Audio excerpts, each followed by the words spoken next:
The time has come.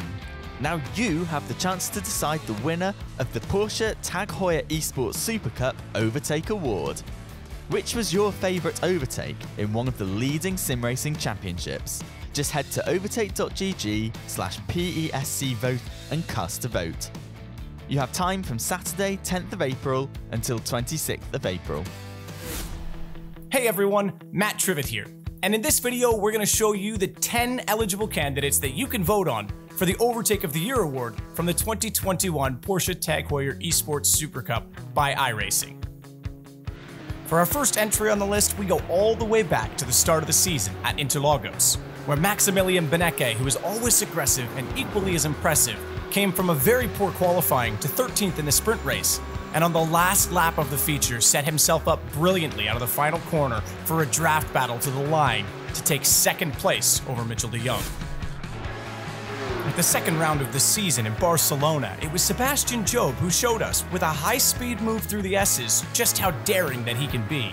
The move meant that he would finish 8th in the sprint race, which set him up for a pole and win in the feature. A true overtaking award list would not be complete without an entry featuring Sebastian Job versus Joshua Rogers, and that's exactly what we got at the third round of the season at Imola. It was elbows out in the sprint race between the two rivals, and eventually Sebastian Job got the better of the battle. The fourth candidate on this list once again features Joshua Rogers, but this time it's against Kevin Ellis Jr. and Alejandro Sanchez. The single moves themselves may not seem that spectacular, but Josh pulled out copy and paste moves on both Ellis Jr. and Alejandro Sanchez in lap 9 and 10 respectively to show just how precise he was, and he would go on to win the feature race. Rookie Josh Thompson has had a season of mixed results, but at Silverstone he showed just what a talent he can be, as he versus Sindre Setzos was a battle to behold, and Josh made a move that would stick, going up 3 positions in lap 8 alone in the Silverstone main race. Sticking with Silverstone, our 6th entry on this list once again features defending champion Sebastian Job versus the inaugural champion Joshua Rogers.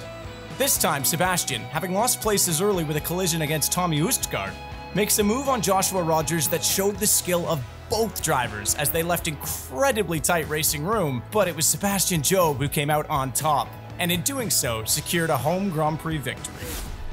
On the last lap in the second last corner at Road Atlanta, as Kevin Ellis Jr. and Mitchell de Jong made a little bit of an error against each other, Joshua Rogers went from P3 to P1 in a reactionary and daring move down the inside.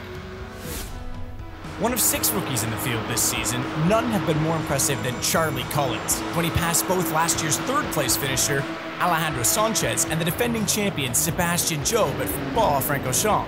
With a great run through Eau Rouge and a draft down the Kemmel Straight, he manages to get them both in one move. The 9th entry on this list once again features Sebastian Job versus Joshua Rogers. But this time it's season standout Mitchell de Jong that also plays a part. As the Coanda drivers moved to the right, it looked like Sebastian Job had missed his opportunity, but a decisive and very calculated move to the inside marked a 3-wide effort that allowed Sebastian to take the sprint race win. And last, but certainly not least, as a candidate for the Overtake of the Year, comes once again from the Döttinger Hohe Straight at Nürburgring. This time, Josh Rogers is not the one at the front of the queue, but rather the one benefiting from the draft, and he incredibly takes 3 cars in the space of 1 straightaway to take the lead and the win in the feature race. So, which was your favourite of the 10? Just head to overtake.gg/PESC vote to have your say.